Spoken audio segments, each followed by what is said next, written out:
Okay, I think we'll start. So we will go to James Cole. Go ahead, James. Hi, Mark. Good to see you. Hi, James. Just wondering, as we approach this 2020 World Cup, you've been a mainstay in this team. But how assured are you of your place in England's strongest 2020 lineup? Do you feel now? I don't know really. I think it's a good question. I think I feel part of the group and part of the team for a while, but I wouldn't say that I'm cemented in the team. I don't think there's many people that are. I think the 2020 side has had a core group of maybe 15, 16 players for a little while. And we've seen that when lads have came in.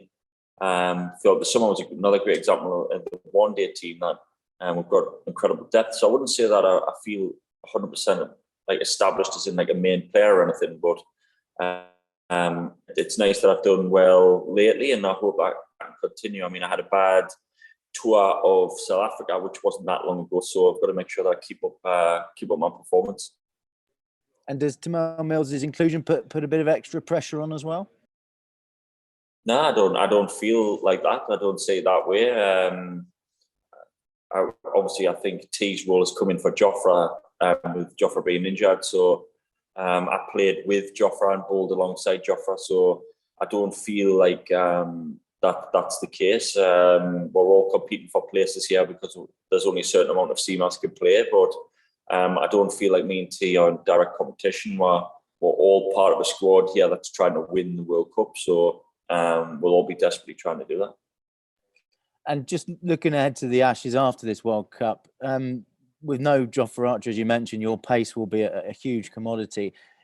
Is it realistic that you could play or possible that you could play all 5 tests, or will you need a rest given your injury history? Well, my injury history would suggest that I'd probably need a rest, but personally, I feel good, and I've backed up games in the last year 2 or 3 times, so it's not as if it's just a one-off.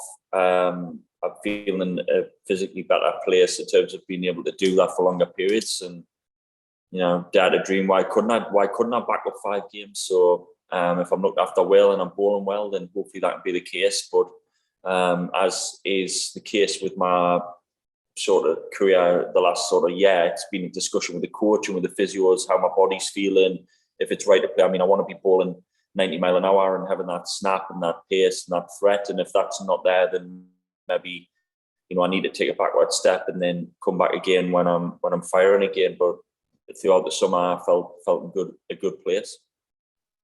Ben Stokes has posted a video of him having his first signs that he's starting to about cricket and perhaps, but I just wonder, that must be great news from your point of view to see him starting to come back. Yeah, obviously with Ben, it wasn't a case of just about the cricket. There was a wider skill thing happening there. So hopefully the other things are going well, and then the cricket can just naturally come back. Not going to lose it overnight as he's a quality player. So he'll get back into it. It's just whether he's feeling good, and I hope that's the case. And can I just ask you finally from me, the Newcastle takeover, you're a Geordie, obviously. I don't think you're a Newcastle fan. I was reading your AFC Wimbledon, is that right? That's right, but what have you made of it? Your family support Newcastle, don't they?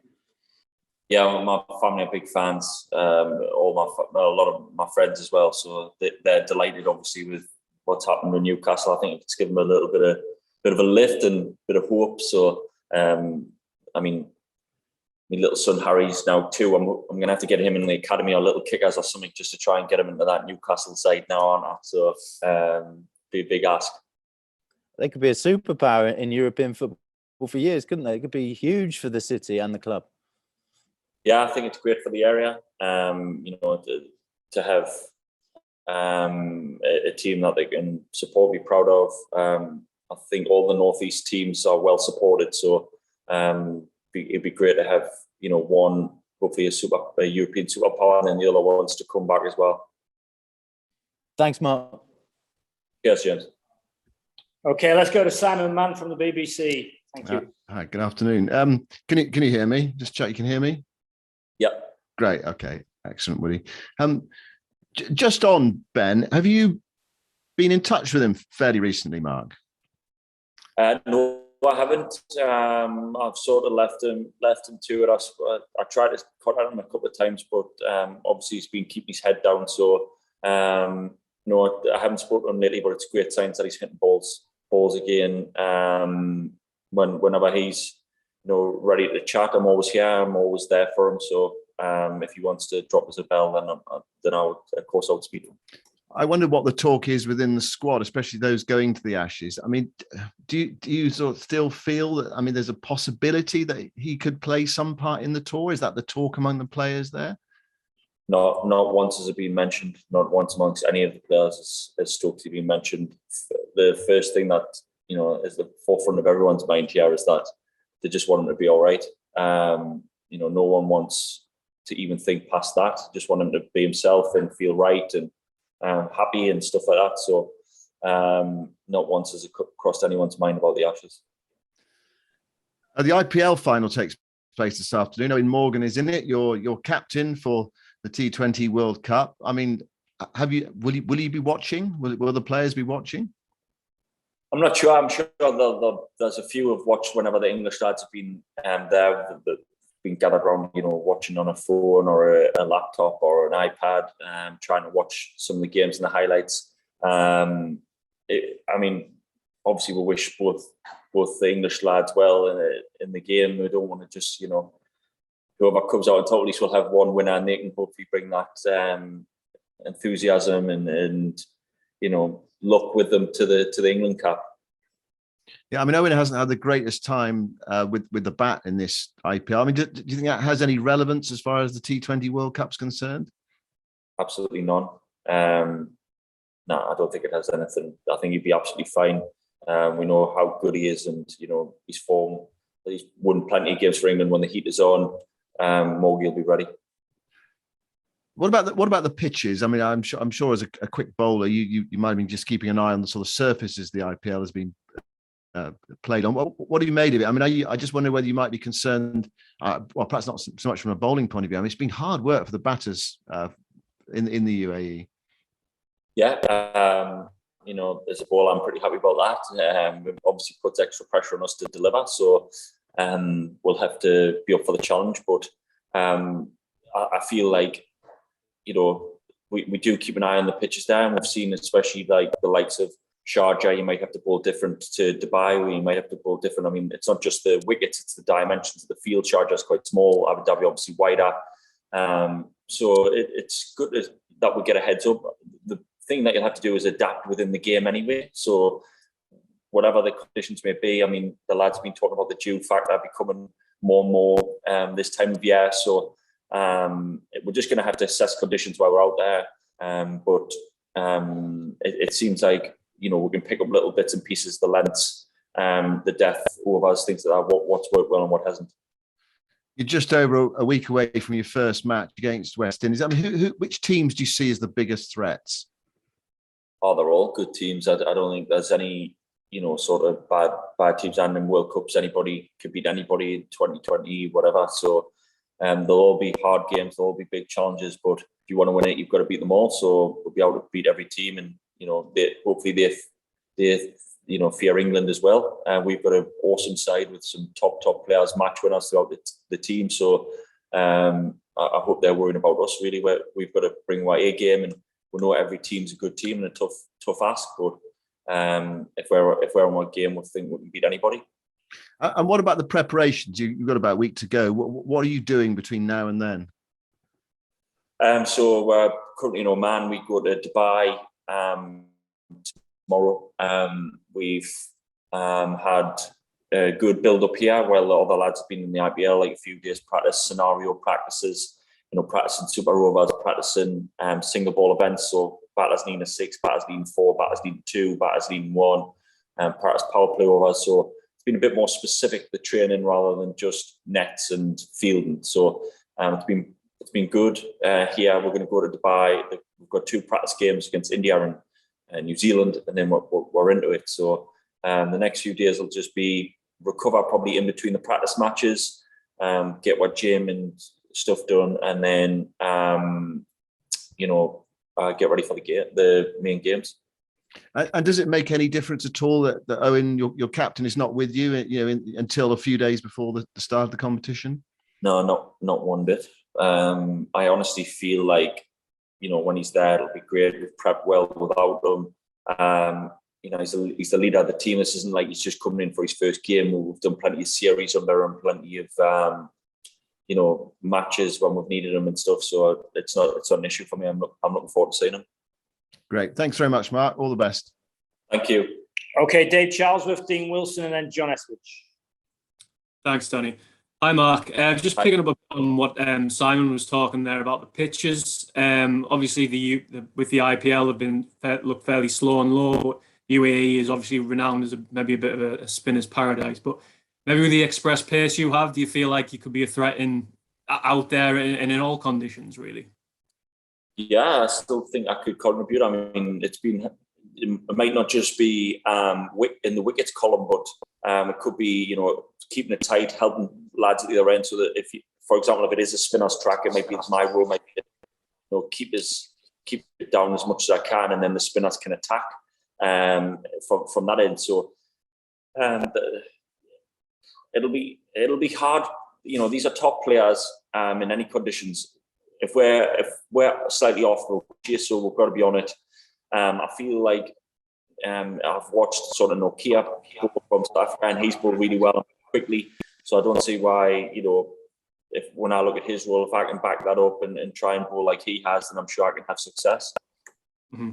Now, yeah, you're one of several of the 50 over World Cup winners in the squad. Does it give you added motivation to do the double? And what would it mean, I suppose, to do the double as well? I'd absolutely love it. I think it's got a huge chance. I think, like I say, we've got a great team. It isn't just like when the World Cup, everybody talks about preparing for 4 years for the cycle of the next World Cup.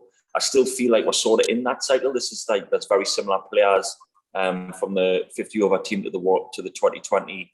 Whoever's come in has got up quickly, has getting the team ethos, has getting the team values, and the way the team plays positively. So I feel like we've got a good sort of time now as a one-day side to really cement something pretty special. We've got this T20 World Cup and then another one, and then another 50 overs. And I really feel like we've got a group of players who are all similar ages.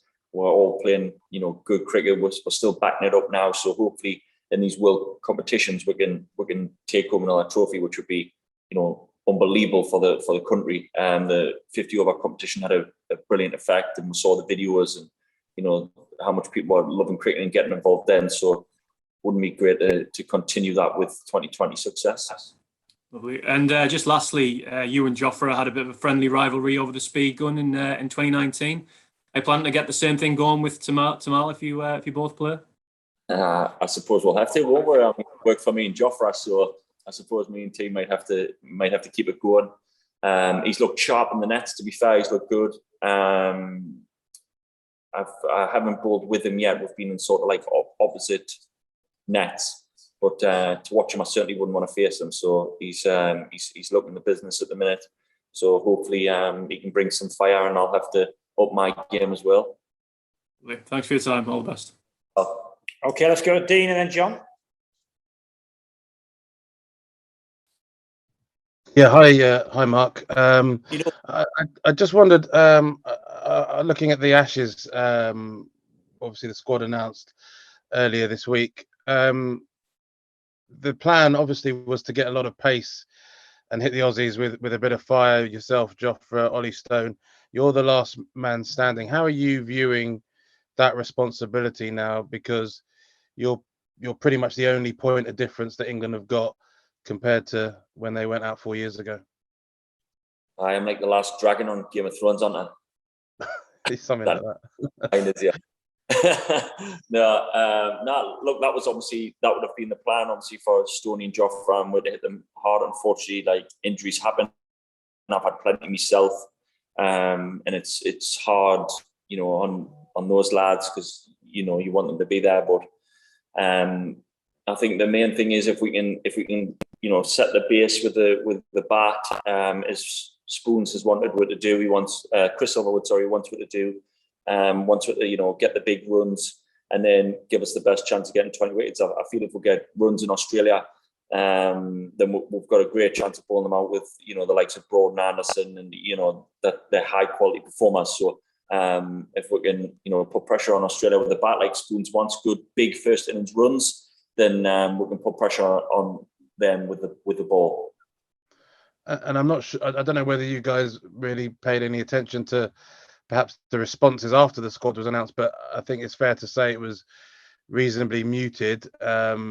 People perhaps wondering whether Liam Livingstone or Saki Mahmood might have made the trip. Does that mean anything to you guys? Are you at all bothered by that you've been installed as heavy underdogs and maybe slightly less exhilarating side? No, I think, to be honest, I've personally been focused on the World Cup. I know there's been a lot of talk on Australia and families and, you know, what was happening and stuff. But as soon as that was put to bed, my sole focus has been on the World Cup. I think Australia will come sort of after this, but it'll be daft. Obviously, I'm looking forward to it and I'm excited and can't wait and stuff like that. But it'll be daft to look past this massive opportunity with the 2020 stuff. So I've just been concentrating on that. You know, I'm obviously not in the selection committee, so I've just, you know, been focusing on that. I haven't heard any of the players talking about it or anything like that. We've just been focusing on the stuff in front of it. Yeah, really.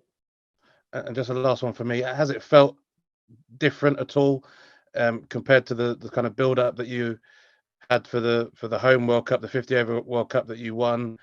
I know you're trying to do this double, but has the feeling of your preparation and getting to the tournament now as the number one team, has it felt quite similar? Has it felt the same as before, or have you been careful to do things a bit differently to try not to just do the same old things?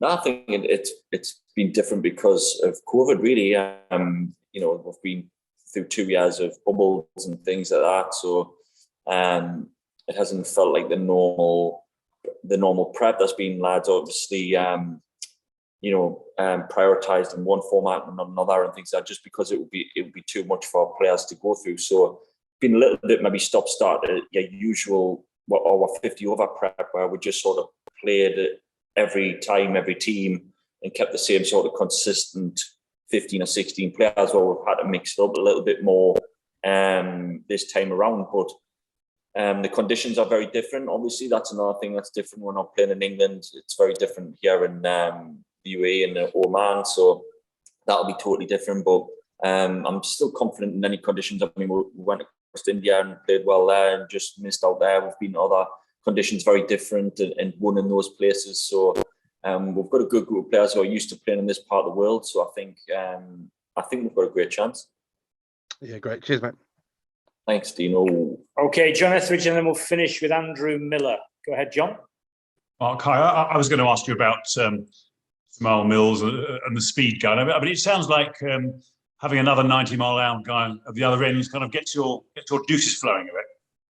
Yeah, I mean, you know, Jofra, I would say, certainly helped me in the World Cup and in the 50 over World Cup, and you know, it would have been brilliant to have him here. He'll be a huge miss, I think, just because of the quality that he brings in 2020, and you know, he can almost come or put people on the back foot from ball one. So it's up to me and T to carry that forward and carry what he's done really well.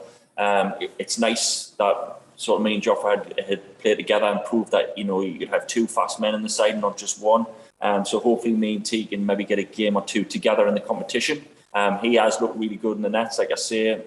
He's fitting straight away like he's never been away. So we've got a very welcoming group, I feel, and you know, he'll get every support from people in the group. I'm sure the Barmy would be excited to see him again. All the journalists would be excited to see him again. So he's had a go in sort of journalism himself.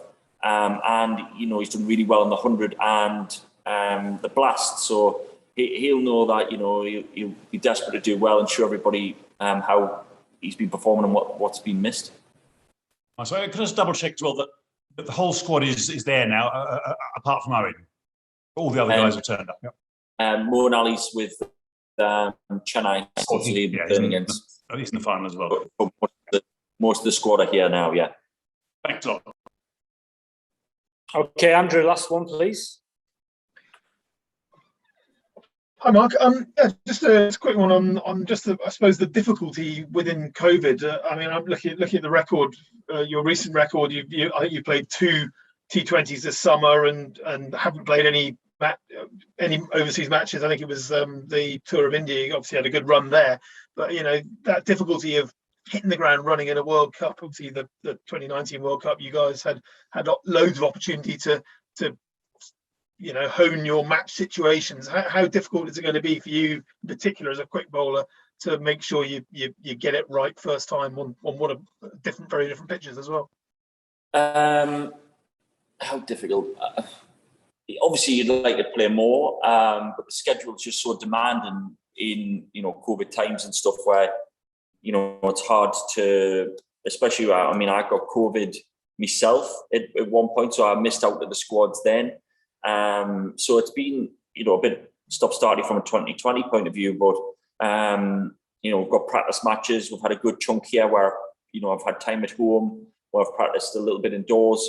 Then we've come to Oman to practice here and train here. And now we're going to train and play games in Dubai. So hopefully I'll be up to speed, and ready to go. I mean, the practice games give a good chance to maybe try a few things and try something different. And then when you hit the ground running for the World Cup, you're fully ready to go with all your tricks and your skills and everything like that. So, obviously I would like to have played more 2020 throughout the summer. That hasn't happened. That was the schedule, a bit of COVID, test matches and things like that. So it would have been nicer, but I still think that if I prepare well in this little bit here, then I should be ready to go.